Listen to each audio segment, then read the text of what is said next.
Welcome, Greek U Nation, to episode number 573 of the Fraternity Foodie Podcast. I'm your host, Dr. Mike Ayalon, CEO of Greek University. I am a speaker and an author. Our sixth book just came out. It's called I'm So Beautiful, It's Ridiculous. Unleashing and promoting strength, self-worth, and real sisterhood. So go and pick up that book on Amazon or Barnes& and Noble today. We call these episodes the Fraternity Foodie Podcast because there is nothing like great food to bring college students together. Fun fact, I love thinking about all of the masks that we wear throughout our lives, especially in college, as we want so much to belong. The ironic part about all of this, when we start talking about masks, is that today's generation, they want honesty, they want transparency more than anything in order to connect with each other, yet we still wear these masks so much in fraternity and sorority life. I think about formal recruitment. It's a perfect example where we want to portray a certain image to potential new members about our organization, yet the students on the other side feel that it's performative and not really representative of what's normal everyday life for a college student in a fraternity or a sorority. So there's this disconnect there, and we end up losing out on what could be a great member only because we were not transparent. And the student picked up on that lack of transparency. Students will know if you're being truthful or not. And being a public speaker on a stage, that's a great example. The students can feel your passion on stage and they will instantly get turned off if they feel like you're not being honest with them. So let's talk a little bit more about those masks that we wear today. Morgan Hannaleck is deeply passionate about mental health and dedicated to creating a world where individuals feel seen, supported, and empowered. Her purpose lies in helping others navigate their mental health journey and breaking the stigma surrounding mental health struggles. As a company owner, a regional director, a therapist, a writer, a public speaker, Morgan finds profound fulfillment in using her personal and professional experiences to inspire change and to provide hope.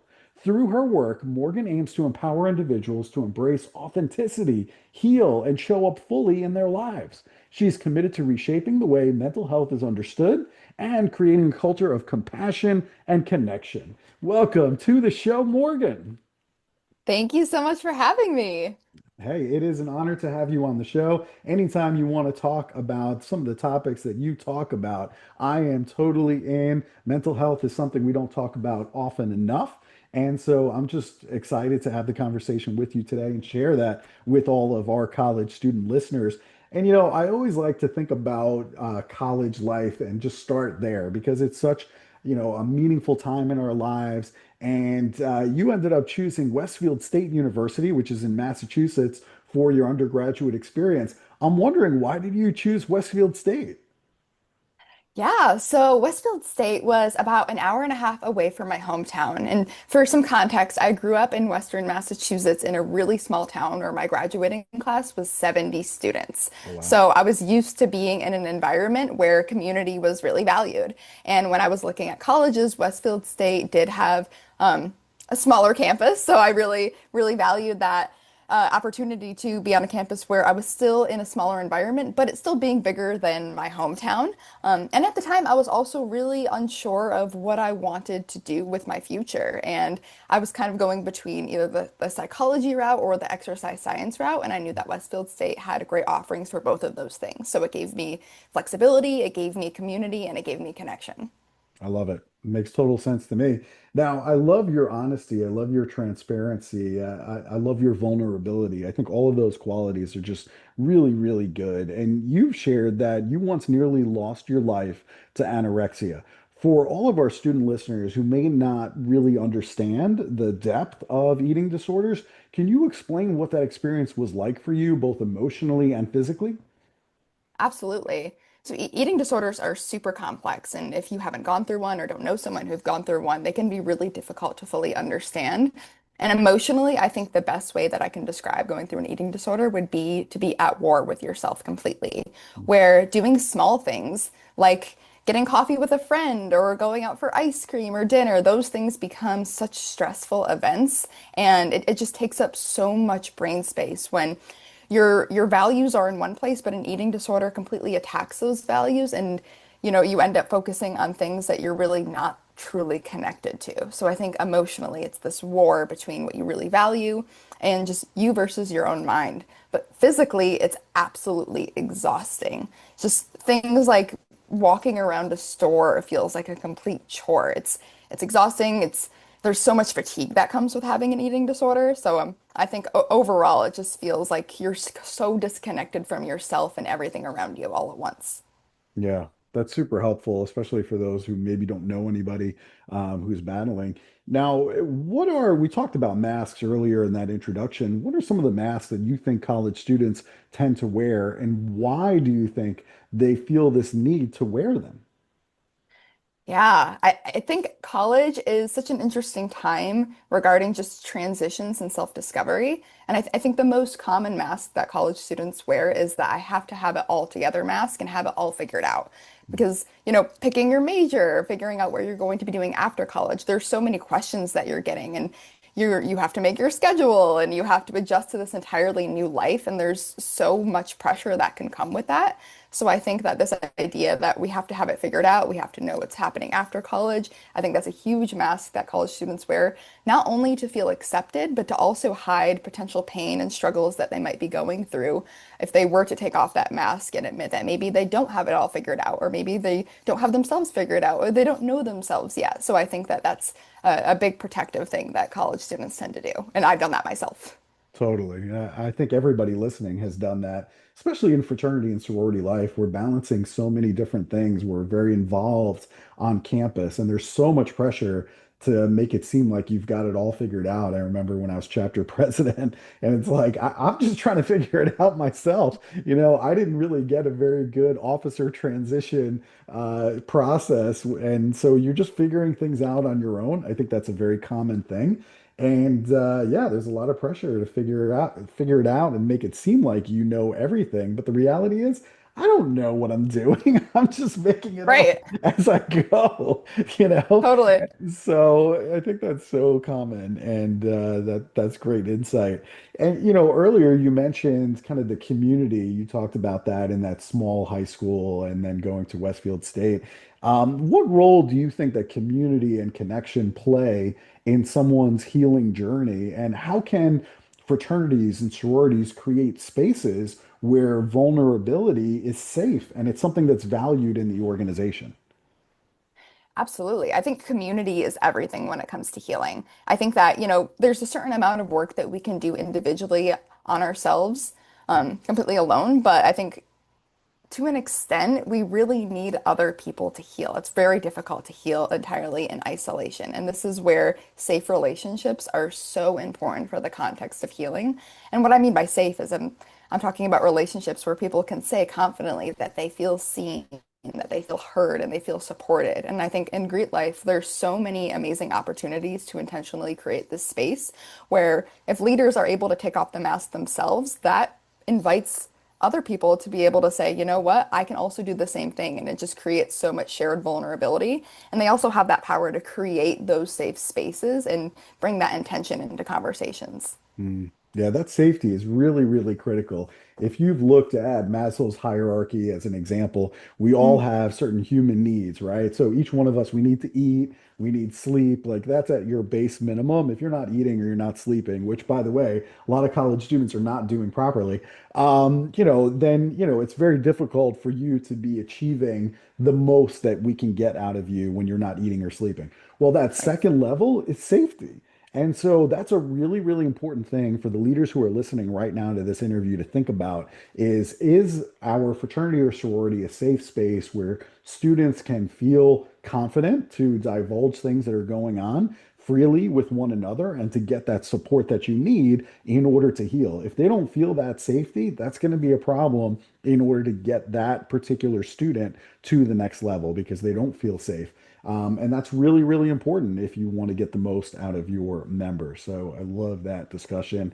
Super important. Now, how can fraternity and sorority leaders recognize signs that maybe their fraternity brother or their sorority sister might actually be silently struggling right now, could be with an eating disorder? And even if they seem totally fine on the outside, what are the clues that there's a problem? Yeah, I mean, I think a lot of the time the people that say I'm fine are the ones that really aren't. And I think a lot of the time the people that show up bright and wanting to make the room, more inviting and warm for others are the ones that really need to be checked in on, especially leaders and people that are in high functioning roles in Greek life as well. So I think that Mhm. noticing really small changes in demeanor in people, so small, maybe withdrawing, isolating themselves more often. If you're noticing changes in eating habits or even making jokes around not eating, I think that can be a really big one as well. Um, Definitely not grades dropping, things like that. I think that just even changes in energy, I think that could also be a really big one too. If you notice that someone's light isn't as bright as it once at one point, just opening up that conversation and saying, "Hey, I've noticed things have been a little bit different with you lately. Can we talk?" Hmm. Those Can are be great huge warning difference. signs. I like that a lot. I would also say, just looking back at it, right? Because now I've had 20, 30 years to look back on my college experience. And, I recognize that the people who are really abusing alcohol and or drugs in the chapter, I think that's something that our leaders really need to pay attention to because many Hmm. times they're just covering up some kind of trauma that has happened to them in their lives that they haven't dealt with, quite frankly. So when we're thinking about mental health and we're thinking about those topics, pay attention to those people who are, let's say, getting drunk, four, five, six times a week. And you see that there's a problem there. And it's worth Right. having that discussion with them to say, hey, like I've noticed, Morgan, that you're going out and you're drinking 6 nights a week. To me, that's a little bit concerning. Like, what's going on? Right. And starting to ask those questions and seeing if we can get help for that person. And there is a counseling center on every college campus out there. You're paying with your tuition for those counselors to sit in that office. And I just wish that I would have taken advantage of those counselors when I was an undergrad. I didn't. I didn't discover therapy until I was older, and I regret that choice. So, something to think about for sure. Definitely. One of the other things that I was thinking about too is, you talk about coming home to yourself. That is kind of a theme that you have. And I'm wondering, what are some small practical steps that college students who are listening right now can take towards that goal of coming home to yourself? Yeah, I love saying that. And essentially what I mean when I'm saying come home to yourself is reconnecting to who you truly are outside of what you think you need to be for other people. I think a lot of the time, a lot of us think that we need to show up as a different version of ourselves in order to make the people around us happy or to fit in or to appease people. And at the end of the day, the version of ourselves that we really are beneath the mask is the version of ourselves that we need to connect with as much as possible. And this could be in really small ways, like you said, like this could be in journaling with yourself. This could be in a therapy session. This could be by asking yourself what you really want in a moment, opposed to what you think other people want of you. This could be saying no to plans that you usually say yes to just because you feel obligated to. So it's really taking that time to slow down, pause, and ask yourself, what do I truly need? Because a lot of people don't really ask themselves that question. Yeah, totally agree with that. And I think being yourself, that is really when people will embrace you fully when you are yourself and you come out that way and show up in that way, even though you think that maybe you need to be a certain way. And so it's just really interesting, even like on social media and things like that. I think when I am truly fully myself, I think that's when most people hook in. And then you see like a lot of engagement, a lot of likes, a lot of comments, a lot of shares, Hmm. things like that. That's when I see the most success. And that's when, a video ends up going viral. And I'm like, yeah, that's like truly authentically me. Yeah. And people fall in love with that, right? Even though in Yeah. your mind, you're like, no one's gonna like that. Yeah. Real sees real. Totally. I'm wondering if you could go back and speak to your college age self especially during the height of some of the struggles that you went through. What would you tell her in hindsight? I would tell her that she does not have to earn her worth. I think that back then I thought that my worth was directly correlated to what I could achieve or the ways that I could perform, whether this be being a certain weight, getting a certain grade, saying the right things. So much perfectionism was really at the core out of a lot of my problems, thinking that if I didn't show up in a certain way, then I wasn't going to be worthy of love and connection. And now I know and wish I could have told myself that I am inherently worthy of love and connection, and so is everyone else just for being a human being. Yeah. You're so right about that. I think especially today, students are so afraid of failing at something or getting something wrong. And I think that's ultimately how we learn. None of us is perfect. I've made a million mistakes, by the way. Literally a million. And Same. that's why I'm going to be successful is because I do take risks at times, and I learn from those mistakes and I get better over time.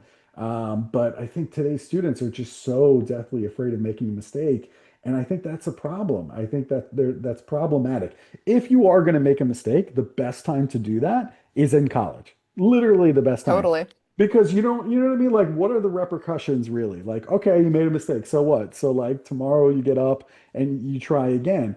But if you were to make a mistake out in, let's say, the real world, you have a big corporate position, that could mean catastrophe, right? I mean, there could be a lot of thousands of employees that are counting on you to make the right decision. And if you make the wrong decision, now that has catastrophic repercussions. But in college, you don't really have those kind of responsibilities yet. So I think it's the perfect time to figure out what works for you and what doesn't. And I just feel like today's college students are always chasing perfection. I just don't think that that's realistic. And it's not how Yeah. we learn, right? So Right. totally agree Absolutely. there. Uh-huh. All right. So if the students, I'm wondering how they can nurture these authentic connections and cultivate a life in college that's filled with meaningful relationships. I think the college students don't really know how to create those authentic connections. How can they do it? I think one of the favorite things that I like to tell people and remember myself is to always stay curious. Mm, I think a lot of the time it's easy to fall into almost management within relationships, keeping things surface level. But when we are more curious, truly with other people's internal experiences and worlds, we can learn so much and connect so deeply with the people around us. And I think especially on college campuses, it's so much easier sometimes to focus on what are your weekend plans opposed to how are you feeling this week? How are you dealing with this transition into college or into this next semester? How have things been going in your classes? Do you like them? Do you enjoy what you're doing? Can you see a future with this? So, really asking those open-ended, curious questions can really start to just facilitate deeper conversations, which can build connection with one another. that's great advice. I 100% agree with that, Morgan, completely. I think if you come into these new college campuses and you come in with that genuine curiosity, there's no question in my mind you will create great relationships. And but you have to keep probing, right? I mean, it's Hmm. so common for me to walk into a student on a college campus and say, "What's going on?" And the typical response is not much, and that's where it ends, right? I mean, Right. we never get beyond that, but you have to keep probing and you have to ask questions. Maybe you say something like, "Hey, scale of 1 to 10, how are you feeling today, Morgan?" And so now she's put in a Oh. box. Now she's got to come up with an Mhm. answer, Mhm. right? She's got to say 8, okay. And then I say, "Well, tell me more about that," right? And so Right. now we're starting to dig. And now we're starting to figure out, okay, why is she feeling an 8? Why is she not a 10 today? Something maybe she's thinking about or she's curious about or she's feeling pressure on. And now we can start to dig and get a little bit better into insight into how she's feeling today versus the standard, oh, not much is new.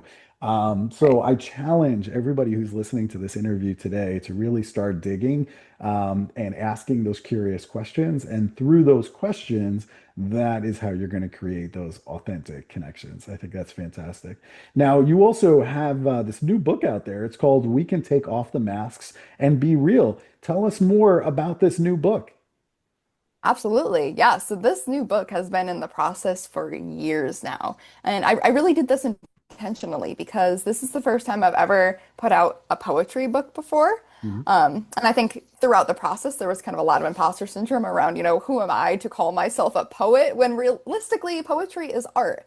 And I am comfortable with saying that art is something that I've always been really connected to. And there are so many different ways to show that art. And each and every poem in this book has come from a moment that I really needed to process something very specific.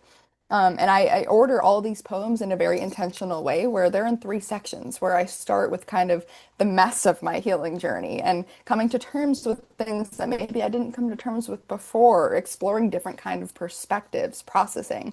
Then the middle section is really about the in-between space, kind of a bridge season where you're not really sure where you're becoming, or you're still processing things from the past as well and making sense. You're rewriting your story, kind of challenging old narratives. And then the last section is really that coming home to yourself, like we were talking about before. So this is reconnecting with who I truly am underneath all of the masks. So it's a very vulnerable book that I'm really excited to put out because I feel like a lot of those poems were ones that I wrote as if no one was ever going to read them. And I think that's what helped me connect the most with my true authentic voice.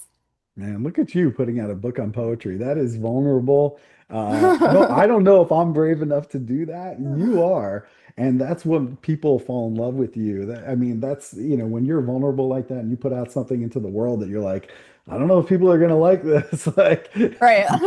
I could Scary. totally. Yeah, it's a scary feeling, but Mhm. good on you to push it out there because you know what? You're helping other people with your vulnerability. I know for sure there's other people who are listening right now that are struggling, and it could be their mental health, it could be an eating disorder, it could be body image, it could be all kinds of things, but your words gives it validity. Your words gives it, hey, like this is a real problem that I'm struggling with. Oh, you're struggling with it too, and there's strength in that community of people, like we talked about earlier. So good on you to put out that book. Just absolutely amazing. I love every bit of it. It's just fantastic. All right. So if students want to pick up your book, if they want to connect with you so that way they can book you to come and speak on their college campus, where should they go in order to get all of the things? Yes, so www.beyondyourmask.com is the best way to find me. On there, you can see all the information about the keynotes that I offer, the workshops that I offer, and the books that I have published. So it's all in that one space. Beyondyourmask.com. Fantastic. Well, thank you so much, Morgan, for being here. I really appreciated it. This has been a lot of fun. So thank you so much for sharing your story with us today. Thank you so much for having me. Of course. And to our listeners, if you enjoyed this conversation with Morgan, I want you to like it and I want you to share it with other students, especially the ones that you think might be struggling. They need to hear Morgan's words. Thanks so much for joining us, and we'll see you on the next episode of the Fraternity Foodie Podcast. Thanks so much. We'll see you next time.